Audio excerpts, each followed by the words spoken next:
Hello friends, welcome to deserving India. तो आज हम पढ़ने जा रहे हैं करंट अफेयर्स पिछले एक वीक का। तो स्टार्ट करते हैं हम करंट अफेयर्स के साथ। First current affair, first international legally binding treaty on AI. First हमारी जो इंटरनेशनली लीगली बाइंडिंग ट्रीटी है ये साइन हो चुकी है ऑन एआई। एआई क्या है? Artificial intelligence. आर्टिफिशियल इंटेलिजेंस के बारे में हम सब लोग जानते हैं। आर्टिफिशियल इंटेलिजेंस जो है रिसेंटली पिछले 3-4 साल से टॉपिक में है। चैट जीपीटी के बारे में हम सब लोग जानते हैं। बहुत जगह पे इसके ऊपर रिपोर्ट्स छप चुकी हैं कि बहुत सारी जॉब्स जो हैं फ्यूचर में एआई की वजह से जा सकती हैं। बहुत सारे कानून इसके रिलेटेड आ चुके हैं।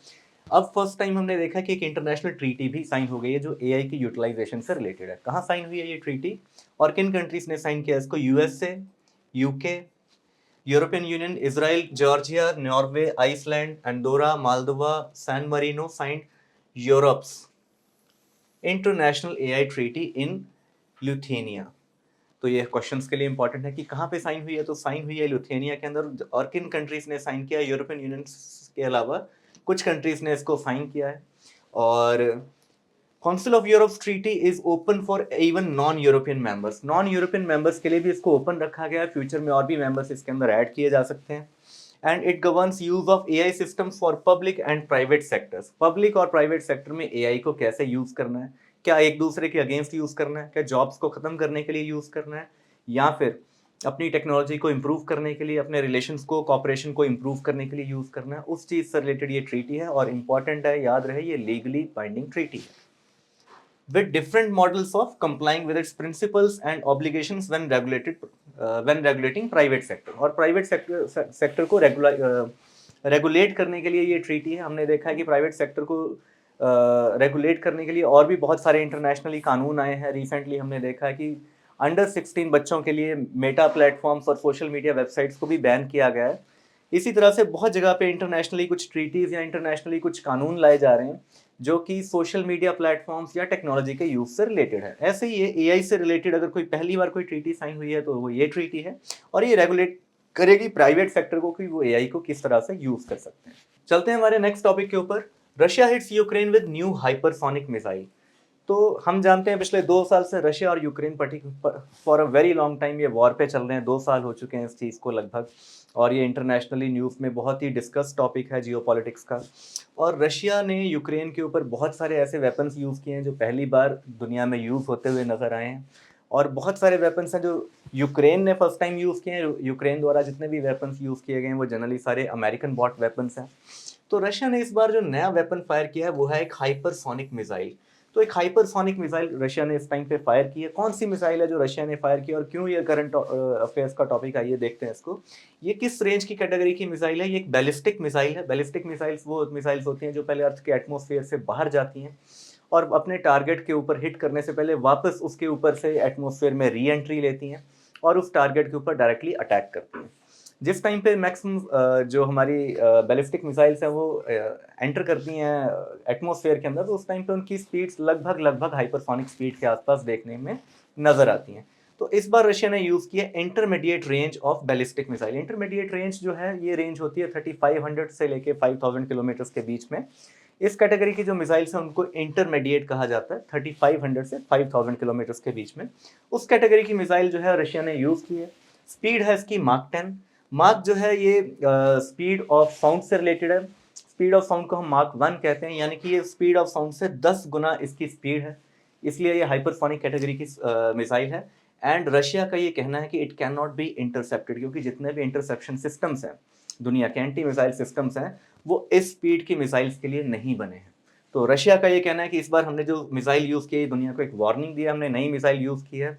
वार्निंग दी है यूरोपियन कंट्रीज़ को, यूएसए को, कि वो रशिया के साथ ज़्यादा इस वॉर के अंदर इंटरफेयर ना करें, नहीं तो उनको गलत इसके रिजल्ट्स देखने को मिल सकते हैं फ्यूचर में। मिसाइल का नाम क्या है? ओरेशनिक इस मिसाइल का नाम है। IRBM इसकी रेंज हम डिस्कस कर चुके हैं। 3000 टू 500 किलोमीटर्स की जो रेंज होती है उसको इंटरमीडिएट रेंज कहा जाता है।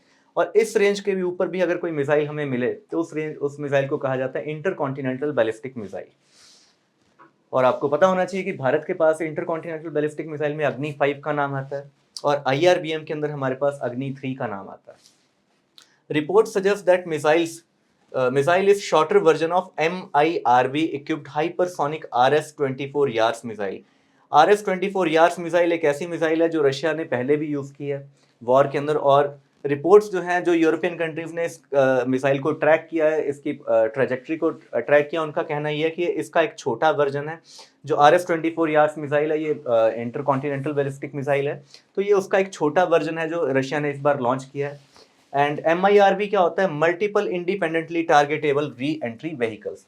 ये एक इस तरह का मिसाइल का वॉरहेड होता है जो री एंट्री के बाद स्प्लिट हो जाता है मल्टीपल वॉरहेड्स के अंदर, और वो सारे मल्टीपल वॉरहेड्स जो हैं वो प्रोग्राम किए जा सकते हैं अलग अलग टारगेट्स को साइमल्टेनियसली हिट करने के लिए। यानी कि आप मिसाइल फायर करते हैं एक और आप टारगेट्स डिस्ट्रॉय करते हैं अनेक, जैसे कि 10 या 5, आप मल्टीपल टारगेट्स को एक साथ एक ही मिसाइल के साथ ध्वस्त कर सकते हैं, डिस्ट्रॉय कर सकते हैं यूजिंग MIRV टेक्नोलॉजी। ये एक ऐसी टेक्नोलॉजी है जिसको इंडिया ने भी रिसेंटली टेस्ट किया है इसी साल के अंदर। आप कमेंट बॉक्स में लिखिए कहाँ पे टेस्ट किया है और क्या नाम है उस प्रोजेक्ट का जिसके अंडर हमने इसको टेस्ट किया है। चलते हैं हमारे नेक्स्ट टॉपिक के ऊपर। Mauritius new prime minister. Mauritius के अंदर नए प्राइम मिनिस्टर इलेक्ट हुए हैं, उनका नाम है डॉक्टर नवीन चंद्र रामगुलाम, ये उनका नाम है। ये नए प्राइम मिनिस्टर है जो मॉरिशस के इलेक्ट हुए हैं। जैसे कि हम जानते हैं कि मॉरिशस जो है उसमें जो हाईएस्ट पॉपुलेशन किसी रिलीजन की है तो वो हिंदुइज्म है, तो इसलिए वहाँ पे हमें जो प्राइम मिनिस्टर्स हैं या प्रेसिडेंट्स हैं उनके हिंदू नाम देखने को अक्सर मिलते हैं। ये लेबर पार्टी को बिलोंग करते हैं और 1968 में मॉरिशस को इंडिपेंडेंस मिली थी, और उसके बाद ये उनका 12th इलेक्शन हुआ है इस साल के अंदर जिसके अंदर ये प्राइम मिनिस्टर को इलेक्ट किया गया। ऑलरेडी उनके प्रेसिडेंट कौन है? पृथ्वीराज सिंह रूपम, ये उनके प्रेसिडेंट हैं। तो ये है रिलेटेड टू मॉरिशस, और मॉरिशस के बारे में हमें पता होना चाहिए कि मॉरिशस कहाँ लाई करता है। मॉरिशस लाई करता है नियर टू अफ्रीकन कंटिनेंट, और it is very near to the equator. और मॉरिशस जो है इस साल किस चीज़ के लिए फेमस रहा है? एक हमने आइलैंड्स का नाम सुना होगा, चैगोस आइलैंड्स, जो कि 2 महीने पहले न्यूज़ में रहे थे जिसमें इंडिया ने हेल्प की थी। चैगोस आइलैंड एक ऐसे आइलैंड है जो इंडिपेंडेंस के दौरान, मॉरिशस की इंडिपेंडेंस के दौरान फ्रॉम ब्रिटेन, इनको हैंड ओवर नहीं किए गए थे। आइलैंड्स हैं जो मॉरिशस के बाकी आइलैंड्स के समूह के बिल्कुल साथ में हैं, और इन आइलैंड्स को इंग्लैंड ने लीज पे दे रखा था फॉर 99 ईयर्स टू USA, उनके डिएगो गार्शिया एयरबेस के लिए। इसलिए उन्होंने ड्यूरिंग इंडिपेंडेंस ये मॉरिशस को हैंड ओवर नहीं किए थे चैगोस आइलैंड, जो इस साल ब्रिटेन ने मॉरिशस को हैंड ओवर कर दिए हैं after the intervention of international court of justice. तो ये एक और रिलेटेड टॉपिक था जिसके लिए मॉरिशस इस साल हमारा न्यूज़ में रहा है, ये हमें मालूम होना चाहिए। चलते हैं हमारे नेक्स्ट टॉपिक के ऊपर। New FIH president. FIH का मतलब क्या है? फेडरेशन ऑफ इंटरनेशनल हॉकी, ठीक है। तो FIH के नए प्रेसिडेंट इलेक्ट हुए हैं मोहम्मद तैयब इकराम, ये इनके नए प्रेसिडेंट इलेक्ट हुए हैं। 49th प्रेसिडेंट हैं ये। कब इनको इलेक्ट किया गया? इनको इलेक्ट किया गया है मस्कट, ओमान के अंदर ड्यूरिंग FIH स्टैचुरी कांग्रेस, इसके दौरान इनको इलेक्ट किया गया। क्यों ये टॉपिक और ज़्यादा इंपॉर्टेंट हो जाता है? क्योंकि इनसे पहले जो थे, जो 48th प्रेसिडेंट थे, वो थे नरेंद्र बत्रा, जो कि फर्स्ट प्रेसिडेंट थे ऑफ द इंडियन ओरिजिन। तो इनको रिप्लेस किया एक नए प्रेसिडेंट ने, मोहम्मद तैयब इकराम ने। ठीक, चलते हैं हमारे नेक्स्ट टॉपिक के ऊपर। मिस यूनिवर्स 2024 के लिए नई मिस यूनिवर्स जो हैं वो इलेक्ट हो चुकी हैं, और ये 73rd एडिशन था मिस यूनिवर्स का। और इस जो मिस यूनिवर्स बनी है इनका नाम है मारिया विक्टोरिया जारथी ऑफ डेनमार्क कंट्री से ये बिलोंग करती हैं, और ये 73rd मिस यूनिवर्स बनी है इस पेजेंट की 73rd एडिशन के अंदर। और ये डेनमार्क की फर्स्ट एवर विक्ट्री है। फर्स्ट टाइम ऐसा हुआ है कि डेनमार्क से किसी लेडी को इलेक्ट किया, किसी लेडी को सिलेक्ट किया गया हो एज मिस यूनिवर्स 2024। और इससे पहले आपको पता होना चाहिए कि इंडिया से कितनी मिस यूनिवर्स आज तक रह चुकी हैं, आपको उनके नाम पता होने चाहिए। सबसे पहली जो मिस यूनिवर्स थी इंडिया से वो थी सुष्मिता सेन 1994 में। सेकंड थी 2000 में लारा दत्ता। थर्ड वाली जो हमारी मिस यूनिवर्स है उनका आप नाम लिखे, बहुत रिसेंटली वो रह चुकी हैं, उनका नाम आप कमेंट बॉक्स में जरूर शेयर कीजिए। चलते हैं हमारे नेक्स्ट टॉपिक के ऊपर। 17th president of Sri Lanka. तो श्रीलंका के अंदर हमारी नई प्राइम मिनिस्टर, सॉरी ये प्रेसिडेंट नहीं prime minister, 17th prime minister जो है श्रीलंका की इलेक्ट हो चुकी हैं, और इनका नाम है हरिनी अमारा सूर्य। तो ये इनकी 3rd प्राइम मिनिस्टर है अब तक जो श्रीलंका की प्राइम मिनिस्टर रही हैं। इससे पहले इनकी प्राइम मिनिस्टर रह चुकी हैं श्री मावो बंद्रानाइके एंड चंद्रिका कमारातुंगा। ये दो इनकी वुमेन प्राइम मिनिस्टर इससे पहले ऑलरेडी रह चुकी हैं, और थर्ड टाइम है कि कोई वुमेन प्राइम मिनिस्टर जो है वो इलेक्ट हुई हैं, और ये बिलोंग करती हैं नेशनल पीपल्स पावर पार्टी को, ये बिलोंग करती हैं। और इसी साल इनके प्रेसिडेंट भी चेंज हुए थे श्रीलंका के। जो इनके नए प्रेसिडेंट चुने गए थे वो हैं अरुण कुमारा दिस्सानायके, ये इनके नए प्रेसिडेंट हैं। तो ये थी रिलेटेड इन्फॉर्मेशन टू श्रीलंका। चलते हैं नेक्स्ट टॉपिक के ऊपर। नेक्स्ट है 15th कंट्रोलर और auditor general of India. Controller CAG audit के बारे में आपने सुना होगा, कैग ऑडिट होता है। तो हमारे जो 15th controller auditor general of India है वो नए अभी चूज किए गए हैं, के संजय मूर्ति, ये इनका नाम है। प्रेसिडेंट द्रौपदी मुर्मू के द्वारा ही इनको स्वॉर्न इन किया गया है। प्रेसिडेंट के द्वारा ही जो सीएजी होते हैं उनको स्वॉर्न इन किया जाता है, स्वेरिंग उनकी करवाई जाती है। इन्होंने रिप्लेस किया गिरीश चंद्र मुर्मू को, जो इससे पहले रह चुके हैं। और जितने भी हमारे कैग होते हैं, ये जो ऑफिस है इसको 6 ईयर्स के लिए होल्ड करते हैं, या 65 ईयर्स ऑफ एज तक ये अपने ऑफिस को होल्ड कर सकते हैं। और इनको जो है अपॉइंट किया जाता है using the article of 148 of the constitution. और जैसे कि आप जानते हैं कैग को पर्स ऑफ द कंट्री भी कहा जाता है, कि यहीं से सारे जो हमारे फंड्स हैं उनका ऑडिट होता है। तो ये इंडिया के ऑडिटर होते हैं सारे फंड्स के, जितने भी हमारे फंड्स आते हैं कंट्री के। तो ये रहे हमारे नए controller auditor general of India. चलते हैं नेक्स्ट स्लाइड पे। नेक्स्ट टॉपिक है हमारा India first ever writer village inaugurated. India ने अपना फर्स्ट एवर राइटर विलेज जो है उसको इनॉग्रेट कर दिया है फाइनली। ये काफ़ी महीनों से न्यूज़ में है कि एक फर्स्ट राइटर विलेज जो है भारत में आने वाला है, और लेखक इसको नाम दिया गया है, लेखक जॉइंटली इनॉग्रेटेड बाय। किस किस ने इसको इनॉग्रेट किया, इंपॉर्टेंट है for the question paper. President Ramnath Kovind, जो हमारे previous prime minister Ramnath Kovind, Uttarakhand के governor lieutenant general retired Gurmeet Singh, and chief minister of Uttarakhand which is Pushkar Singh Dhami ji. इन तीनों के द्वारा इसको इनॉग्रेट किया गया। कहाँ इनॉग्रेट किया गया? देहरादून के अंदर। तो उत्तराखंड से इंपॉर्टेंट एक ये न्यूज़ बन जाती है। और ये aims to encourage creativity and offer supportive space for writers. तो राइटर्स के लिए सपोर्टिव स्पेस देने के लिए, उनको एनकरेज करने के लिए, उनकी क्रिएटिविटी को इम्प्रूव करने के लिए एक राइटर विलेज को इनॉग्रेट किया गया है उत्तराखंड के अंदर। और उत्तराखंड में हम जानते हैं उत्तराखंड बहुत सारी चीज़ों के लिए फेमस है। उत्तराखंड में जो है हमारा फर्स्ट टाइगर रिजर्व जो है वो इंडिया में नोटिफाई किया गया था, जो कि है जिम कॉर्बेट नेशनल पार्क। तो उत्तराखंड में ये नई हमारी डेवलपमेंट है, इसको हम याद रखेंगे। नेक्स्ट हमारा टॉपिक है गवर्नमेंट रिकॉन्स्टिट्यूट्स आईएससी। आईएससी हमारी क्या होती है? Inter state council. इसको रिकॉन्स्टिट्यूट किया है गवर्नमेंट ने। इंटर स्टेट काउंसिल किस चीज़ के लिए होती है? For enhancing centre state and inter state coordination. Inter state coordination और सेंटर स्टेट के कोऑर्डिनेशन को ये इंप्रूव करती है। और इसके चेयरमैन कौन होते हैं? इसके चेयरमैन होते हैं prime minister. Council aims to strengthen cooperative federalism by fostering dialogue and cooperation between government of India and states. ये government of India and states और इंटर स्टेट्स डायलॉग्स को और कोऑपरेटिव फेडरलिज्म को ये इम्प्रूव करने के लिए होती है, एनहेंस करने के लिए होती है, ताकि हमारे जितने भी प्रोजेक्ट्स हैं जिनके अंदर सेंटर की भी फंडिंग है या सेंटर की भी इन्वॉल्वमेंट है, और ऑफ कोर्स कोई सेंटर की इन्वॉल्वमेंट है तो स्टेट की इन्वॉल्वमेंट तो होगी, क्योंकि कोई भी प्रोजेक्ट है वो किसी ना किसी स्टेट के अंदर ही होता है। अगर वो यूनियन टेरिटरी के अंदर ना हो और उसके अंदर अगर कोई लैंड एक्विजिशन करनी है जिसमें स्टेट का ज़्यादा रोल है, तो इसमें स्टेट और सेंटर के बीच में कोऑर्डिनेशन की बहुत ज़्यादा इंपॉर्टेंस होती है। फंड्स अगर दोनों में डिवाइडेड हो तो दोनों के बीच में कोऑपरेशन होना बहुत ज़रूरी है। दो स्टेट्स के बीच में कोई प्रोजेक्ट हो, दोनों स्टेट्स का आपस में कोऑर्डिनेशन उसमें होना, क्लियरेंसेस देना, लैंड क्लियरेंस देना, ये सारी चीज़ों में आपस में इनका कोऑर्डिनेशन होना बहुत ज़रूरी है, जिसको देखा जाता है इंटर स्टेट काउंसिल के द्वारा। तो इसको इस बार गवर्नमेंट ने रिकॉन्स्टिट्यूट किया है। और क्या रिकॉन्स्टिट्यूट किया है गवर्नमेंट ने? Reconstituted standing committee of ISC. इसकी एक स्टैंडिंग कमेटी भी होती है जिसमें होम मिनिस्टर को अपॉइंट किया गया है चेयरमैन। इसको भी गवर्नमेंट ने दोबारा कॉन्स्टिट्यूट किया। होम मिनिस्टर हमारे कौन है? हम सब जानते हैं, अमित शाह जो है वो हमारे होम मिनिस्टर हैं। और ये कमेटी का पर्पस क्या होता है? स्टैंडिंग कमेटी का, committee is responsible for reviewing implementation of ISC recommendations. ISC जो है अपनी रिकमेंडेशन जो पास करती है, जो भी इश्यूज को वो रेफर करती है, तो उसको जो है भेजा जाता है कमेटी, स्टैंडिंग कमेटी के पास, कि यहाँ पे प्रॉब्लम है, ये चीज़ हमें करने की ज़रूरत है। तो उसमें जो स्टैंडिंग कमेटी है वो उसके अंदर एक्शन लेती है। वो उसके अंदर पर्टिकुलरली उसका एक्शन पार्ट देखती है कि उसके अंदर अगर कमेटी ने कुछ रिकमेंड किया है तो क्या उसमें एक्शन होना है, तो वो होम मिनिस्टर के द्वारा और उनकी कमेटी के द्वारा देखा जाता है। चलते हैं हमारे नेक्स्ट टॉपिक के ऊपर। नेक्स्ट टॉपिक है हमारा अमा लक्ष्य एमएसएससी अनवील्ड बाय आईआईटी कानपुर। तो सबसे पहले हमें पता होना चाहिए कि एमएससीएस क्या होता है। एमएससीएस होता है meta material surface cloaking system. Cloak का मीनिंग होता है किसी चीज़ को हाइड करना। जैसे कि हमने हैरी पॉटर मूवी देखी होगी, उसमें क्लोक जो है वो हैरी पॉटर द्वारा पहना जाता है जिससे वो गायब हो जाता है। तो ये भी कुछ इसी तरह का मटेरियल है।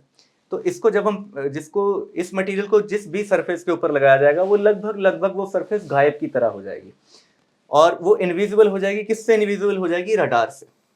तो जब भी, और ये टेक्नोलॉजी है जो है इसको मिलिट्री द्वारा यूज किया जा सकता है, इसको जो है अनवील किया है, आप कह सकते हैं इन्वेंट किया है। ये एक नई टेक्नोलॉजी है जिसको इंडिजिनसली इन्वेंट किया गया है, हमने किसी और कंट्री से लिया नहीं है, कॉपी नहीं किया है, हमने खुद इसको इन्वेंट किया है और इसको अनवील किया है आईआईटी कानपुर के द्वारा। कहाँ ये यूज होगी, इसकी एप्लीकेशंस क्या हो सकती हैं? तो it can be incorporated into helmets, bullet proof jackets, skirtings for tanks and armoured vehicles and other vehicles. तो जो हमारे जवान हैं उनकी जो बुलेट प्रूफ जैकेट्स हैं, जो उनकी हेलमेट्स है, उसके ऊपर इसको लगाया जा सकता है, जिससे कि वो कोई भी ग्राउंड इमेजिंग रडार के अंदर, दुश्मन के ग्राउंड इमेजिंग रडार के अंदर वो लगभग लगभग इनविजिबल हो जाएंगे। रिफ्लेक्शन नहीं होगी रडार से। रडार कैसे डिटेक्ट करता है? रडार जो अपनी वेव्स जो है एमिट करता है, जब जिस भी सरफेस से वो रिफ्लेक्ट होकर वापस जाती हैं, वो सरफेस रडार के अंदर पेंट होती है। तो जब हम कोई ऐसी टेक्नोलॉजी यूज करेंगे जो क्लोक की तरह काम करेगी, वो रडार की जो वेव्स है उसको एब्जॉर्ब करेगी, उसको वापस रिफ्लेक्ट नहीं करेगी, जिसकी वजह से वो रडार के अंदर वो ऑब्जेक्ट पेंट नहीं होता है। तो इस मटेरियल को यूज करने की से जवानों की हेलमेट्स जो जनरली मेटल की होती हैं, बुलेट प्रूफ होती हैं, और जो बुलेट प्रूफ जैकेट्स हैं वो ग्राउंड इमेजिंग रडार के अंदर पेंट होना बंद हो जाएंगी। इसके अलावा इसको हम यूज कर सकते हैं स्कर्टिंग फॉर टैंक्स। अगर हम टैंक्स के ऊपर इसकी स्कर्टिंग कर दें, जिससे कि टैंक भी हमारे पेंट होने बंद हो सकते हैं। Armoured carriers and other vehicles जो मिलिट्री द्वारा यूज किए जाते हैं, उसके ऊपर अगर हम इसको यूज करते हैं, तो ये व्हीकल भी किसी रडार से, किसी भी ग्राउंड इमेजिंग रडार से लगभग लगभग गायब हो जाएंगे, जिससे कि हमारी सेना को, हमारी मिलिट्री को काफ़ी बेनिफिट होगा। और ये जो हमारा मटेरियल है जो इन्वेंट किया गया है, ये 90% मटेरियल्स जो हैं इसमें सोर्स किए गए हैं डोमेस्टिकली, यानी कि मेक इन इंडिया का खास ध्यान रखा गया है। 90% मटेरियल्स जो है वो हमने इंडिजिनसली इसके अंदर यूज़ किए हैं, ताकि हमारी फॉरेन से हमारी डिपेंडेंसी है वो लगभग लगभग मिनिमम रहे।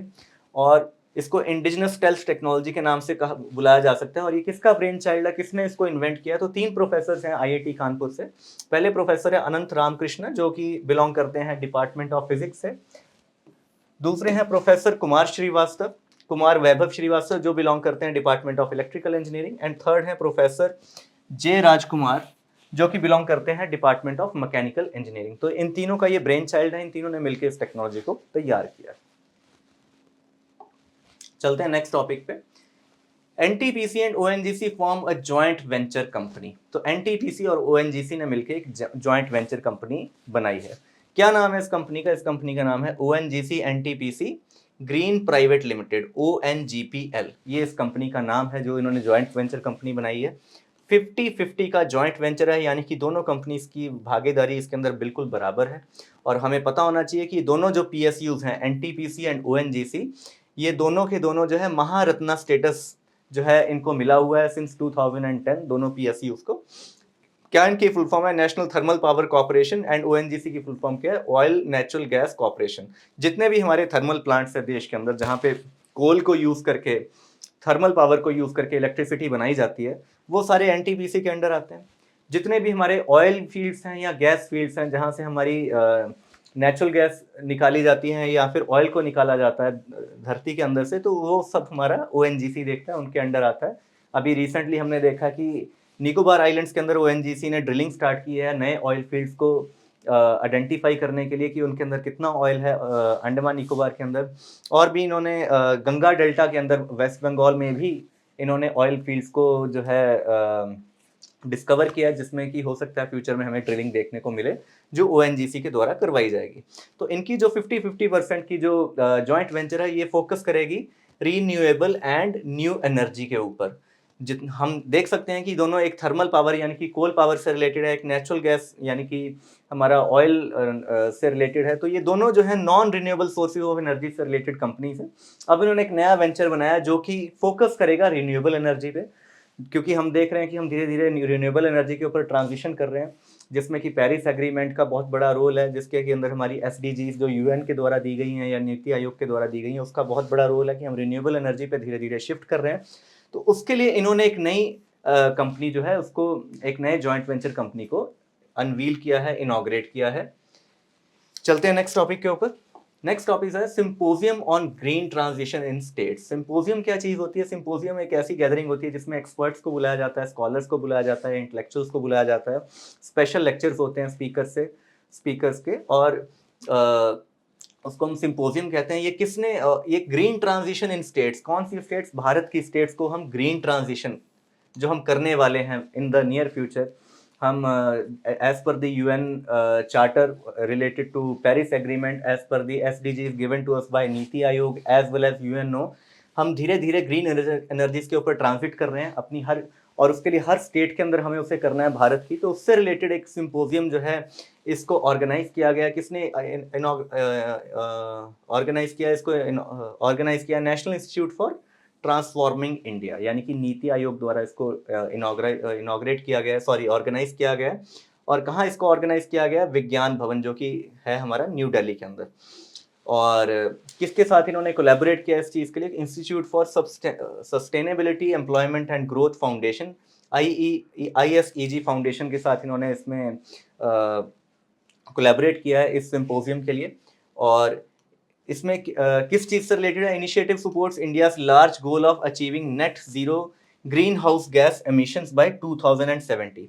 जैसे कि हम जानते हैं पेरिस एग्रीमेंट के तहत 2050 तक सारे यूरोपियन एंड डेवलप्ड कंट्रीज ने प्लेज किया कि वो 2050 तक बिल्कुल नेट जीरो बनने वाले हैं।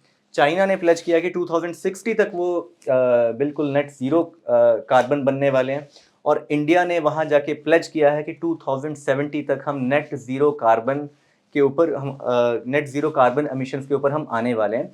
उस प्लेज को ध्यान में रखते हुए, उस गोल को ध्यान में रखते हुए ये सिंपोजियम ऑर्गेनाइज किया गया कि कैसे हमारी स्टेट्स का उसके अंदर क्या रोल रहने वाला है, क्या रोल स्टेट्स को अदा करना है 2070 तक, कौन से प्रोजेक्ट्स के ऊपर उन्हें कैसे काम करना है और कैसे अपने नए प्रोजेक्ट्स के बारे में उन्हें सोचना है। तो उस चीज़ से रिलेटेड ये था। And fulfilling the vision of विकसित भारत बाय 2047। तो ये दो जो डेट्स हैं ये हमें याद होनी चाहिए। 2070 तक इंडिया ने प्लेज किया कि इंडिया नेट जीरो बन जाएगा अपनी ग्रीन हाउसेज एमिशंस के अंदर, और 2047 तक पीएम जो नरेंद्र मोदी जी ने हमें लक्ष्य दिया है भारत को कि हम इसको विकसित भारत बनाएंगे, एक डेवलप्ड कंट्री बनाएंगे 2047 से के अंदर। और नीति आयोग के जो एसडीजीज हैं, जो गोल्स हैं, वो इस गोल के साथ बिल्कुल अलाइंड है कि हमें 2040 तक भारत को विकसित भारत बनाना है। तो इन दोनों को ध्यान में रखते हुए ये सिंपोजियम जो है इसको ऑर्गेनाइज किया गया था। कहाँ ऑर्गेनाइज किया गया था? अगेन विज्ञान भवन के अंदर। और इसमें जो प्रोग्राम उन्होंने लॉन्च किया है उस प्रोग्राम का नाम है एसेट, यानी कि accelerating sustainable state energy transition. Accelerate करना है हमें, किसको एक्सेलरेट करना है?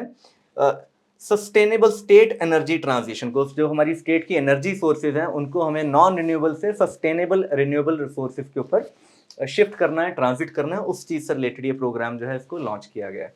चलते हैं नेक्स्ट टॉपिक पे। नेक्स्ट है film sunflowers were the first ones to know qualified for 97th Oscars. जैसे कि हमें पता है इस साल हमारे कौन से ऑस्कर्स हुए हैं? 96th ऑस्कर हमारे इस साल के अंदर दिए गए हैं। 97th ऑस्कर्स जो है वो 2025 में होने वाले हैं, मार्च में। और किसने अनाउंस किया कि उसके अंदर एक हमने नई फिल्म जो है उसको क्वालिफाई किया? Ministry of information and broadcasting. आपको हमारे कौन है minister for information and broadcasting? आप उसको कमेंट सेक्शन में लिखिए।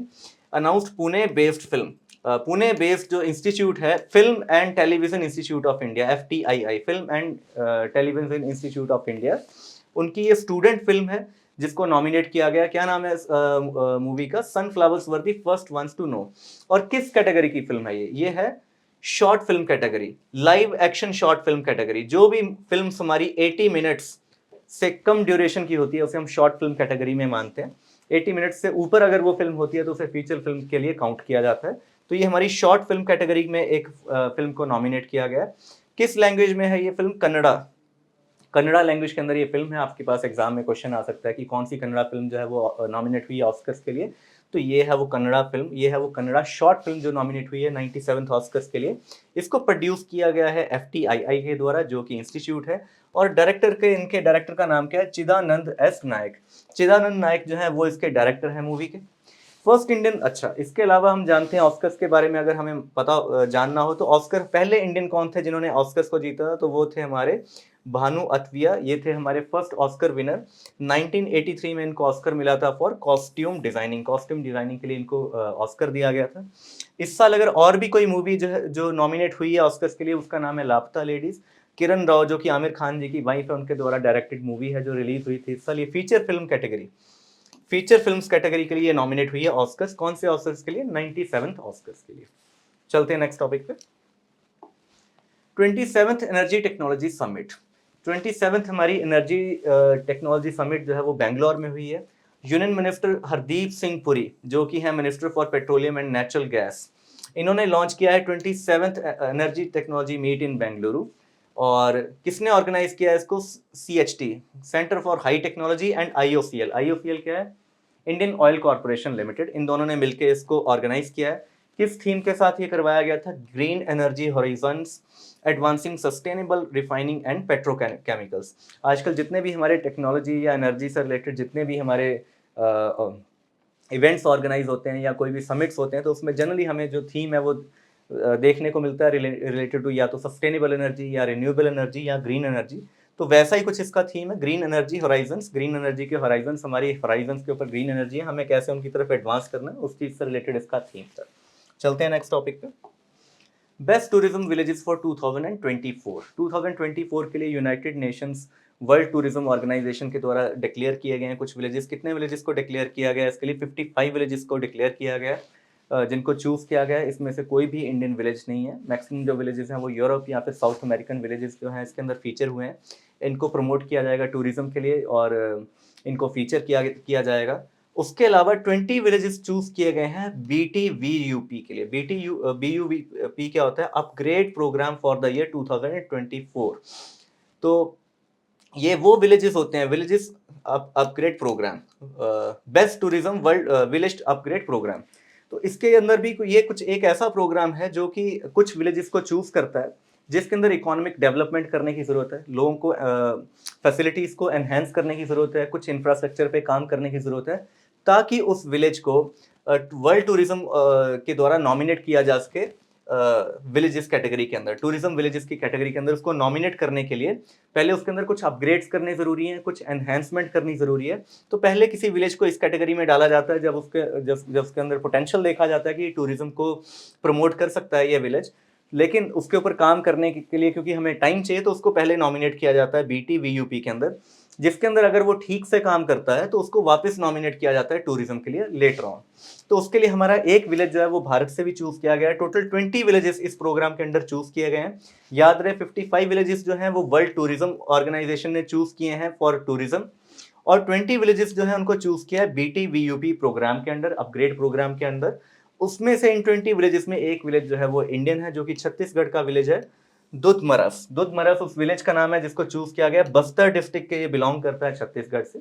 इस विलेज को चूज किया गया। कहाँ लोकेटेड है? It is located on Kanger valley national park. Kanger valley national park जो है बहुत ही फेमस पार्क है छत्तीसगढ़ का, और कंगर एक रिवर का भी नाम है, जिस रिवर के किनारे ये नेशनल पार्क बसा हुआ है। और it is home to Dhurwa tribe. Dhurwa tribe जो है उसका ये होम है, जो कि गौंड ट्राइब का एक पार्ट है। तो इस विलेज को हमें चूज किया गया है इस साल 20 विलेजेस की लिस्ट के अंदर। नेक्स्ट टॉपिक पे चलते हैं, नेपाल पावर्स ऑफ बांग्लादेश। बड़ा ही इंटरेस्टिंग टॉपिक है। अगर आप इंडिया और बांग्लादेश और नेपाल का बॉर्डर देखेंगे तो आपको एक सिलीगुड़ी कॉरिडोर नजर आएगा। वो एक बहुत ही पतला सा कॉरिडोर है, जिसको भारत की चिकन नेक भी कहा जाता है। उसके एक तरफ नेपाल है और एक तरफ उसके बांग्लादेश है। तो वो सिलीगुड़ी कॉरिडोर बहुत ही पतला सा कॉरिडोर है, जिसके आर पार ये दो देश हैं। तो ये दोनों देशों का बॉर्डर आपस में बहुत ज़्यादा दूर नहीं है। तो नेपाल ने इनिशिएट किया है first ever electricity export of up to 40 megawatts. 40 megawatts का एनर्जी एक्सपोर्ट ये करने वाले हैं बांग्लादेश को। किस तरह की पावर है ये? हाइड्रो पावर है, यानी कि डैम्स के द्वारा बनाई गई पावर। इसको ये बांग्लादेश को एक्सपोर्ट कर रहे हैं। और किसको यूज करेंगे? इंडिया से इलेक्ट्रिसिटी ग्रिड, क्योंकि नेपाल और बांग्लादेश डायरेक्टली बॉर्डर शेयर नहीं करते। तो इंडिया के ग्रिड को यूज करके नेपाल जो है बांग्लादेश को इलेक्ट्रिसिटी एक्सपोर्ट कर रहा है। और इनका एम क्या है? टू बूस्ट सब रीजनल कनेक्टिविटी इन पावर सेक्टर। पावर सेक्टर में हमारी रीजनल कनेक्टिविटी को इम्प्रूव करने के लिए उन्होंने इस प्रोजेक्ट को लॉन्च किया है। कौन है प्राइम मिनिस्टर जो नेपाल के इस टाइम पे हैं? आप उनका नाम लिखिए कमेंट सेक्शन के अंदर। बहुत ही इंपॉर्टेंट है। अभी वो रिसेंटली चाइना की विजिट पे गए हैं, उन्होंने कुछ डील वहाँ पे साइन की है, बहुत ही इंपॉर्टेंट। उसके बारे में पढ़िएगा, हम नेक्स्ट वीक के करंट अफेयर्स में उसको कवर करेंगे। लिखिएगा उनका नाम क्या है, जो नेपाल के प्राइम मिनिस्टर हैं। चलते हैं नेक्स्ट टॉपिक पे। 2024 G20 समिट। 2024 का G20 समिट बहुत ही फेमस समिट है। G20 जो हमारे 20 countries including 2 unions, European union and African union इसके पार्ट हैं। 2024 का जो G20 समिट है ये हुआ रियो के अंदर, जो कि रियो डी जेनेरो के अंदर, जो कि ब्राज़ील का बहुत ही फेमस सिटी है। यहाँ पे ओलंपिक्स भी हो चुके हैं 2016 के अंदर। नेक्स्ट ईयर जो है ये कॉप को भी, क्लाइमेट कॉन्फ्रेंस को भी होस्ट करने वाले हैं। तो G20 समिट के अंदर क्या क्या इंपॉर्टेंट चीज़ें हुई हैं, और अब हमें पता होना चाहिए 2023 का जो G20 समिट है वो इंडिया ने होस्ट किया था, और उसके बाद जो प्रेसिडेंसी है वो ब्राज़ील को दी गई थी। नेक्स्ट ईयर जो 2025 का G20 समिट है वो साउथ अफ्रीका उसको ऑर्गेनाइज करने वाला है। तो क्या क्या इसके अंदर हुआ है ऐसा, prioritised addressing global issues like inequality, climate change and need for governance reforms. In 3 topics के ऊपर बहुत ही खास डिस्कशन इसमें हुई है कि इनइक्वालिटी को हमें कैसे एड्रेस करना है ग्लोबली, कैसे हमें क्लाइमेट एक्शन के ऊपर हमें काम करना है, इसके ऊपर खास ध्यान दिया गया, और गवर्नेंस रिफॉर्म्स की हमें क्या ज़रूरत है जिसके थ्रू हम अपने SDGs को सारे कंट्रीज अचीव कर पाए। और इसके अंदर एक डिक्लेरेशन साइन हुई है जिसको रियो डिक्लेरेशन का नाम दिया गया, Rio de Janeiro declaration emphasises several core issues including taxation of billionaires. Billionaires का टैक्सेशन करना बहुत ज़रूरी है। बिलियनर्स का टैक्सेशन करना एक ग्लोबल इशू है। कोई भी कंट्री अगर बिलियनर्स के ऊपर टैक्सिंग बढ़ाता है तो वो बिलियनर्स उस कंट्री को छोड़ के किसी दूसरे कंट्री में माइग्रेट करते हैं, तो वो एक ग्लोबल इशू बन जाता है, जिस वजह से कंट्रीज जो है बिलियनर्स को ठीक से टैक्स कर नहीं पाते हैं। तो इसके लिए एक डिक्लेरेशन साइन की गई है कि हाँ, हमें बिलियनर्स के ऊपर टैक्सेशन करने की ज़रूरत है, और इसको एक हमें ऐसे ग्लोबल एफर्ट देखना होगा। दूसरा है एनर्जी ट्रांजिशन। एनर्जी ट्रांजिशन एक बहुत ही वेल नोन और बहुत ही प्रख्यात फेमस टॉपिक है आज की डेट में कि हमें कैसे नॉन रिन्यूएबल से रिन्यूएबल के अंदर ट्रांसिट करना है। याद रहे G20 कंट्रीज जो है वो वर्ल्ड के हाईएस्ट एमिटर्स के नाम से जाने जाते हैं, कि सबसे ज़्यादा एमिशन जो है वो G20 कंट्रीज को मिला के ही आता है। And support for global climate, और तीसरा जो इसमें टॉपिक था वो ग्लोबल क्लाइमेट, उसको कैसे हमें अचीव करना, उससे रिलेटेड हमारा डिक्लेरेशन ये साइन किया गया। और इसके अंदर क्या लॉन्च किया गया, global alliance against hunger and poverty को फर्स्ट टाइम लॉन्च किया गया। सीमेंट हो गया, सीमेंट का मतलब है कि इसको फाइनली अचीव कर लिया ब्राज़ील ने आफ्टर 1 ईयर ऑफ डिप्लोमेसी। तो इसके अंदर क्या है कि 2030 तक कुछ गोल्स बनाए गए हैं ग्लोबल हंगर को ख़त्म करने के लिए। हम देखते हैं कि हमारा जो सस्टेनेबल डेवलपमेंट गोल्स हैं उसके अंदर फर्स्ट गोल जो है वो हंगर से रिलेटेड है। तो इसके अगेंस्ट, हंगर और पॉवर्टी के अगेंस्ट एक ग्लोबल अलायंस को लॉन्च किया गया, जिसके सारे G20 कंट्रीज जो है वो 100% वो उसके मेंबर्स हैं। इस अलायंस की वजह से 2 इसके हेडक्वार्टर्स बनाए गए हैं। एक रोम इटली के अंदर बनाया गया, दूसरा ब्राज़ीलिया जो कि ब्राज़ील का एक शहर है, वहाँ पे इसका हेडक्वार्टर बनाया गया है। और ये एक ऐसा अलायंस है जो काम करेगा ग्लोबल हंगर के ऊपर, ग्लोबल जो हमारे फूड प्रोडक्शन है उसकी एफिशिएंसी को बढ़ाने के लिए, जहाँ पे फूड अवेलेबल नहीं है वहाँ पे फूड की अवेलेबिलिटी को बढ़ाने के लिए, फूड की क्वालिटी को बढ़ाने के लिए, प्रोडक्शन को बढ़ाने के लिए, और उसकी कंजम्पशन को ज़्यादा एफिशिएंट बनाने के लिए।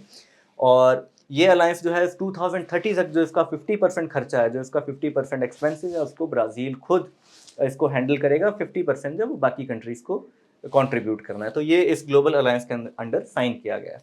चलते हैं नेक्स्ट पॉइंट पे, creation of G20 social summit. G20 social summit को एक क्रिएट किया गया। क्या होता है सोशल समिट के अंदर, क्या होने वाला है, a platform dedicated to social issues.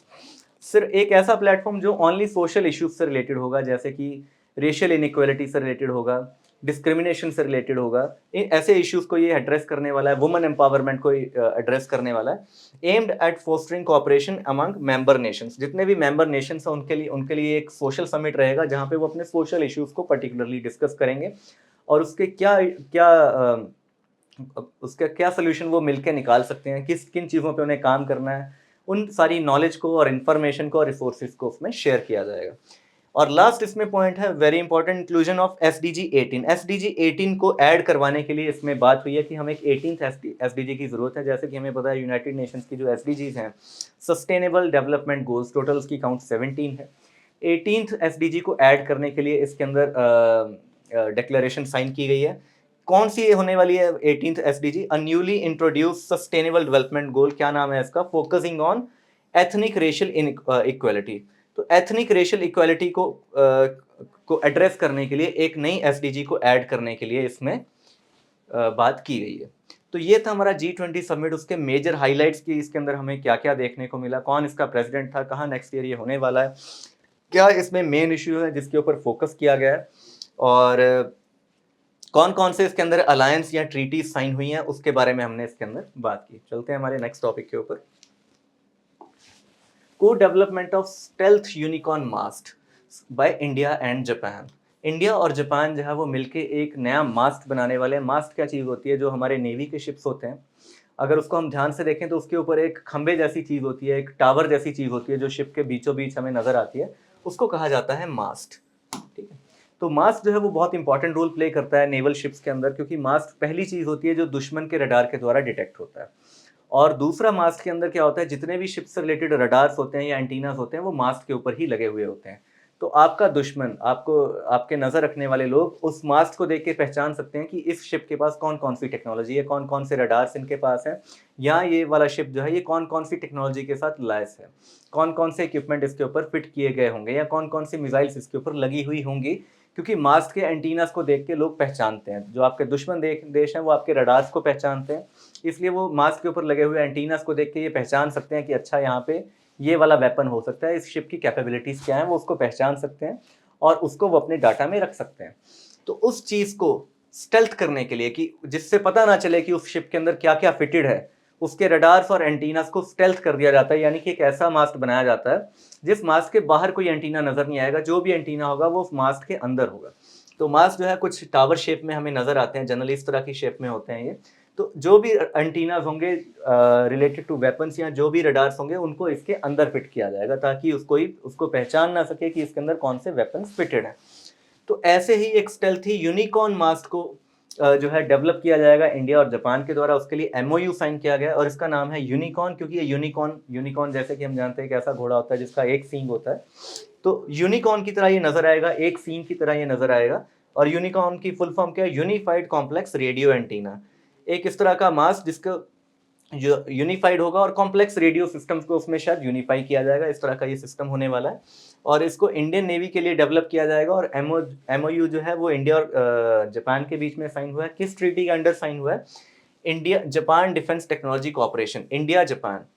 तो ये यहाँ पे इंडिया भी आएगा, India Japan defence technology cooperation, जो कि 2015 के अंदर हमने साइन होते हुए देखा। तो उसके अंडर इस एमओयू को जो है साइन किया गया है। 2015 से पहले हमने बहुत कम देखा है कि जापान ने अब कभी भी अपने वेपन्स जो है उनको एक्सपोर्ट नहीं किया है।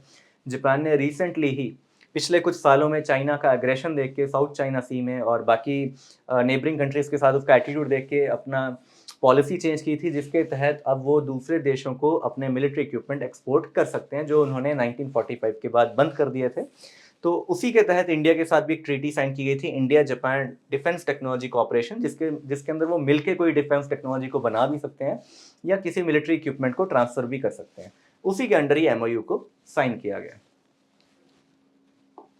नेक्स्ट टॉपिक है हमारा जादव पायेंग इंटरनेशनल अवार्ड्स। ये एक इंटरनेशनल अवार्ड है जिसे इसी साल स्टार्ट किया गया, फर्स्ट टाइम दिया गया। किनको दिया गया ये अवार्ड? ये अवार्ड दिया गया एम करुणा रेड्डी को। एम करुणा रेड्डी जो है वो बहुत फेमस है, इनके दो नाम हैं, Waterman and green man of India. ये इंडिया के वाटरमैन और ग्रीन मैन है। और इनको क्राइसिस मैन भी कहा जाता है, क्योंकि इन्होंने बहुत सारे डिजास्टर्स के रिलीफ के अंदर अपना योगदान दिया है। और बहुत सारे डिजास्टर प्रोन एरियाज में ये गए हैं और वहाँ पे इन्होंने अपना योगदान दिया है। तो इनको फर्स्ट टाइम ये अवार्ड दिया गया, ये पहली बार है, फर्स्ट अवार्ड है जो दिया जा रहा है। Jadav Payeng international award first time किसको दिया गया है? एम करुणा रेड्डी को दिया गया है। और ये जो जादव पायेंग इंटरनेशनल अवार्ड है किनके नाम पे है? ये Jadav Payeng also known as the forest man of India. Forest man थे ये इंडिया के। इन्होंने असम के अंदर जो जोरहाट डिस्ट्रिक्ट है इसके अंदर इन्होंने 550 हेक्टेयर्स का एक फॉरेस्ट जो है अपने आप से अकेले ही इन्होंने काम करके 550 हेक्टेयर्स का फॉरेस्ट खुद बनाया था, खुद लगाया था उसको अपने सालों की मेहनत से, इसलिए इनको फॉरेस्ट मैन कहा जाता है। इनके नाम पे ये अवार्ड को स्टार्ट किया गया और फर्स्ट टाइम ये अवार्ड दिया गया है एम करुणा रेड्डी को। नेक्स्ट टॉपिक है हमारा WBF super feather world title. WBF क्या है? हमारा वर्ल्ड बॉक्सिंग फेडरेशन, ठीक है। उसमें सुपर फेदर वेट कैटेगरी में हमारा एक नया मेडल आया जिसको जीता है मनदीप जांगरा ने। ये इसके चैंपियन हैं, इन्होंने इसको जीता है वर्ल्ड फेदर वेट कैटेगरी के अंदर। हरियाणा के रहने वाले हैं, इन्होंने इस कैटेगरी में बॉक्सिंग में अपना नया मेडल जीता है। बॉक्सिंग के अंदर हमारे और भी बहुत फेमस लोग हैं, जैसे विजेंद्र सिंह जो हैं, जो फर्स्ट इंडियन बने थे जिन्होंने बॉक्सिंग कैटेगरी में एक मेडल जीता था 2008 के अंदर, ब्रॉन्ज मेडल लेकर आए थे बॉक्सिंग के अंदर। और निखत जरीन एक और नाम है जो बॉक्सिंग के अंदर बहुत अच्छा खेलती हैं, उन्होंने भी हमारा कॉमनवेल्थ गेम्स के अंदर जो है मेडल जीते हैं। तो ये कुछ फेमस नाम है बॉक्सिंग से रिलेटेड। और अब उसमें एक और नाम जो है हमें ऐड होता हुआ नजर आ रहा है, मनदीप जांगरा, जिन्होंने world boxing federation super featherlight world title को जीत लिया है। नेक्स्ट हमारा टॉपिक है Dominica highest national honour to PM Modi. Dominica Dominica जो है ये कंट्री है हमारा साउथ अमेरिका ने, इन्होंने अपना हाईएस्ट नेशनल सिविलियन ऑनर जो है वो प्राइम मिनिस्टर मोदी को दिया है, Dominica award of the honour. ये हाईएस्ट सिविलियन अवार्ड है जिन्होंने कन्फर किया है प्राइम मिनिस्टर मोदी के ऊपर। क्यों कन्फर किया है? For his contribution to the island nation during कोविड-19। जैसे कि हम जानते हैं जब कोविड-19 आया था, जब उसके पैंडेमिक के लॉकडाउन्स लगाए गए थे, तो जितने भी डेवलप कंट्रीज थे उन्होंने वैक्सीन्स जो हैं उनको शेयर करने से मना कर दिया था, अपने रिसोर्सेज को शेयर करने से मना कर दिया था डेवलपिंग कंट्रीज के साथ, पुअर नेशंस के साथ। इंडिया पहला वो देश बना था और शायद इकलौता देश बना था जिसने अपने वैक्सीन्स को दूसरे कंट्रीज के साथ शेयर किया था, फ्री शिपमेंट्स भेजी थी दूसरे कंट्रीज को। जो मैक्सिमम शिपमेंट्स हैं वो Africa and south American countries में, यानी कि ग्लोबल साउथ जिसको कहते हैं, गरीब देशों को वो भेजी गई थी। आज भी बहुत सारे देशों के प्राइम मिनिस्टर्स या प्रेसिडेंट भारत को उस चीज़ के लिए थैंक्स देते हैं, क्योंकि उनके पास जब कोविड के टाइम पे उनकी हेल्प के लिए कोई अवेलेबल नहीं था, कोई टेक्नोलॉजी अवेलेबल नहीं थी, उनके वहाँ लोग बीमार थे, कोई उनकी मदद के लिए अवेलेबल नहीं था। उस टाइम पे सिर्फ इंडिया ने अपने यहाँ से शिपमेंट्स भेजी थी वैक्सीन्स के लिए। उसी के लिए प्राइम मिनिस्टर मोदी को ये अवार्ड जो है वो उन्होंने अपने कंट्री का दिया है। इसके साथ एक और अवार्ड जो प्राइम मिनिस्टर मोदी को दिया गया है वो है grand commander of the order of the niger. Nigeria का ये सेकंड हाईएस्ट नेशनल अवार्ड है जो प्राइम मिनिस्टर मोदी को दिया गया है। और G20 समिट अटेंड करने से पहले प्राइम मिनिस्टर मोदी ने जो है नाइजीरिया को भी विजिट किया था। नाइजीरिया एक बहुत ही फेमस कंट्री है, ऑयल प्रोड्यूसिंग कंट्री है, वर्ल्ड के टॉप 10 प्रोड्यूसर्स ऑफ ऑयल के अंदर इसका नाम आता है। अगर आप अफ्रीकन कॉन्टिनेंट को देखेंगे, लगभग उसके बीचों बीच आपको ये देश नज़र आएगा, टूवर्ड्स द ईस्ट कोस्ट। और यहाँ पे प्राइम मिनिस्टर मोदी का जो विजिट था वो रिलेटेड, उसमें कुछ MOUs भी साइन किए गए हैं related to oil imports from Nigeria, जो हम फ्यूचर में बढ़ा सकते हैं। इस कंट्री के जो मैक्सिमम एक्सपोर्ट्स हैं उसमें 90% जो रोल है वो ऑयल का है। इनकी इकॉनमी का 90% जो पार्ट है वो सिर्फ ऑयल ही चलाता है, ऑयल एक्सपोर्ट्स ही चलाते हैं। तो इनके देश में हमारे प्राइम मिनिस्टर की जो विजिट थी वो रिलेटेड टू ऑयल इंपोर्ट्स थी, क्योंकि हमने देखा है कि हमें अपने ऑयल इंपोर्ट्स को डाइवर्सिफाई करने की ज़रूरत है। रीसेंट टाइम्स में जब भी यूक्रेन रशिया वॉर के टाइम पे भारत ने अपने ऑयल इंपोर्ट्स जो है उनको रशिया से बढ़ाया। क्यों बढ़ाया? ताकि हम अपने देश में सस्ता ऑयल प्रोवाइड कर सकें और इन्फ्लेशन को चेक में रख सकें। और इसी तरह से हमें फ्यूचर में बहुत सारा डाइवर्सिफाई करना होगा अपने ऑयल इंपोर्ट्स को, ताकि ज़रूरत पड़ने पर किसी भी वॉर के टाइम पे हम अलग अलग जगह से अपने ऑयल्स को इंपोर्ट कर सकें। और इन्होंने प्राइम मिनिस्टर मोदी को अपना सेकंड हाईएस्ट नेशनल अवार्ड जो है कन्फर किया है। इससे पहले एक ही लीडर है, एक ही फॉरेन लीडर है जिनको ये अवार्ड मिल चुका है, वो है क्वीन एलिजाबेथ, जिनको 1969 के अंदर ये अवार्ड दिया गया था। यानी कि इतने वर्षों के बाद पहली बार इन्होंने किसी वर्ल्ड लीडर को ये अवार्ड दिया है।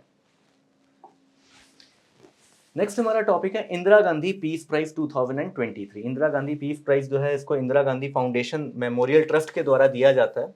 2023 में ये अवार्ड जो है इन्होंने 2 लोगों को दिया है और इनके नाम है डैनियल बेरेनबॉइम एंड अली अबू अवाद। इन 2 लोगों को ये अवार्ड दिया गया है। और जो डैनियल हैं ये एक फेमस पियानिस्ट है, वर्ल्ड फेमस पियानिस्ट है। और जो अली अबू हैं ये एक पैलेस्टीनियन पीस एक्टिविस्ट हैं। इन दोनों को ये अवार्ड दिया गया है। एनुअली इस अवार्ड को दिया जाता है सिंस 1986 के अंदर। हमें पता है 1984 के अंदर इंदिरा गांधी जी का असैसिनेशन हुआ था। 2 साल बाद उसके ये अवार्ड देना स्टार्ट किया गया था। 25 लाख रुपए की रकम जो है वो इस प्राइज के अंदर दी जाती है। और किस कैटेगरी में इसको दिया जाता है? Peace, disarmament and development. इस कैटेगरी में जो भी लोग काम करते हैं उनको ये अवार्ड दिया जाता है। Fortune's 100 most powerful people in business list. हर साल ये लिस्ट जो है पब्लिश की जाती है फॉर्च्यून मैगजीन के द्वारा। ये एक मैगजीन का नाम है, एक बहुत famous American global business magazine है ये, जो कि वर्ल्ड के टॉप 100 मोस्ट इन्फ्लुएंशियल पीपल या मोस्ट पावरफुल पीपल के की लिस्ट ये निकालती है कि कौन है दुनिया के मोस्ट इन्फ्लुएंशियल पीपल या मोस्ट पावरफुल पीपल इस पर्टिकुलर ईयर के अंदर। तो इसमें फिर से एक बार जो फर्स्ट नाम इसमें आया है वो है इलॉन मस्क का। टेस्ला के ये CEO हैं, स्पेस एक्स के भी ये CEO हैं, ट्विटर जिसका भी नाम एक्स हो गया उसके भी ये CEO हैं। फर्स्ट इनका जो ये हैं दुनिया के मोस्ट पावरफुल बिजनेसमैन इस टाइम पे। पर अगेन दोबारा से इनका नाम है, पहले भी इन्हीं का नाम आ चुका है। सेकंड इस लिस्ट के अंदर जो नाम है वो है जेनसन हुंग का, जो कि CEO है एनवीडिया के। एनवीडिया एक कंपनी है जो कि ग्राफिक कार्ड्स के ऊपर काम करती है, AI के ऊपर काम करती है। तो ये कंपनी जो है रिसेंटली बहुत न्यूज़ में रही है। जब से हमारा आर्टिफिशियल इंटेलिजेंस आया तो उससे रिलेटेड बहुत सारी चिप्स मैन्युफैक्चरिंग जो है वो एनवीडिया के द्वारा ही की गई है। और अभी प्राइम मिनिस्टर मोदी की जो US से विजिट थी, उन्होंने इनके साथ मुलाकात भी की थी एनवीडिया के CEO के साथ, जिसमें उन्होंने इनको इनवाइट किया था कि हमारे देश में आके निवेश करें। तो उसके जो CEO हैं जेनसन हंग, इनको सेकंड, इनका जो नाम है इस लिस्ट के अंदर सेकंड नाम है। थर्ड इस लिस्ट के अंदर जो नाम है वो है इंडियन ओरिजिन के CEO, माइक्रोसॉफ्ट के CEO सत्य नडेला। इनका third, he is the third most influential person. और इस लिस्ट में ये गलत है, फोर्थ, इस लिस्ट में 12th जो है वो है मुकेश अंबानी। मुकेश अंबानी जो है वो 12th मोस्ट इन्फ्लुएंशियल पर्सन है एज पर दी फॉर्च्यून्स लिस्ट। और ये इकलौते इंडियन हैं जो इस लिस्ट के अंदर है, यानी कि जो टॉप 100 पीपल हैं उसके अंदर इकलौता अगर कोई इंडियन इंसान है वो है मुकेश अंबानी, 12th इनकी रैंक है उस लिस्ट के अंदर। RBI 2024 list of D SIBs. तो आरबीआई ने 2024 की डी सिप्स लिस्ट निकाली। क्या होता है डी सिप्स, क्या होता है? डी सिप्स वो इंपॉर्टेंट बैंक्स होते हैं जिनको कहा जाता है domestic systematically important banks. Domestic systematically important banks को कहा जाता है डी सिप्स, और आरबीआई हर साल इसकी एक लिस्ट निकालता है। ये इस तरह के बैंक्स होते हैं जिसको एक फ्रेज के साथ एक्सप्लेन किया जाता है, टू बिग टू फेल। इतना बड़ा बैंक कि ये फेल नहीं हो सकता। तो उसके अंदर हमारे 3 बैंक जो हैं उनको नॉमिनेट किया गया है, उनका डेजिग्नेट किया गया है। वो बैंक हैं state bank of India, HDFC and ICICI bank. ये 3 बैंक हैं, इसमें से एक हमारा पीएसयू है और बाकी 2 जो है हमारे प्राइवेट एंटिटीज़ हैं। इन 3 बैंक्स का इसमें नाम लिया गया कि ये 2024 के 3 बैंक्स हैं जो हमारे डी सिप्स कैटेगरी में आते हैं। और आरबीआई जो है डी सिप्स जो है किस बेस पे नॉमिनेट करता है या डेजिग्नेट करता है? उनके साइज के ऊपर, कॉम्प्लेक्सिटी के ऊपर और इंटरकनेक्टेडनेस के ऊपर। ये 3 पैरामीटर्स को देखा जाता है। और इस लिस्ट के लिए क्वालिफाई करने के लिए देखा जाता है कि वो भारत की 2% ऑफ इंडियाज जीडीपी, वो बैंक जिनके एसेट्स जो है भारत की 2% जीडीपी से ज़्यादा होते हैं, उन्हीं बैंक्स को इस लिस्ट के लिए पहले तो कंसिडर किया जाता है। उससे नीचे जो बैंक्स होते हैं उनको कंसिडर नहीं किया जाता है। तो ये 3 बैंक हैं जो भारत की जीडीपी का 2% से ज़्यादा का एसेट्स अपने पास रखते हैं। और उसके बाद कंसिडर होने के बाद इस क्राइटेरिया से देखा जाता है कि इनको नॉमिनेट करना है या नहीं करना है। यानी कि और 2015 में फर्स्ट बैंक जो इसके अंदर ऐड हुआ था वो था एसबीआई, 2016 के अंदर आईसीआईसीआई और 2017 के अंदर एचडीएफसी। ये 3 बैंक इस लिस्ट के अंदर ऐड हुए थे। तब से हर साल ये इस लिस्ट के लिए कंसिडर होते हैं, लेकिन ये नॉमिनेट होंगे, डेजिग्नेट होंगे या नहीं, ये डिपेंड करता है कि इनका परफॉर्मेंस इन फैक्टर्स के ऊपर कैसा है, इस क्लासिफिकेशन के लिए इनका परफॉर्मेंस कैसा है। चलते हैं नेक्स्ट टॉपिक पे। नेक्स्ट टॉपिक है India submits letter of intent to host 2036 Olympics. जैसे कि हमें पता है 2024 के ओलंपिक्स अभी अभी रिसेंटली हमारे फिनिश हुए हैं। पेरिस के अंदर हमारे ओलंपिक्स हुए हैं, समर ओलंपिक्स ये हुए हैं। 2026 में हमारे विंटर ओलंपिक्स होने वाले हैं इटली के अंदर। तो 2036 के जो समर ओलंपिक्स हैं उसके लिए इंडिया ने अपना लेटर ऑफ इंटेंट, यानी कि इंडिया ने अपना इंटेंट सबमिट किया कि हम उन ओलंपिक्स को होस्ट करना चाहते हैं। कौन से सिटी में होस्ट करना चाहता है इंडिया? उसको अहमदाबाद के अंदर होस्ट करना चाहता है।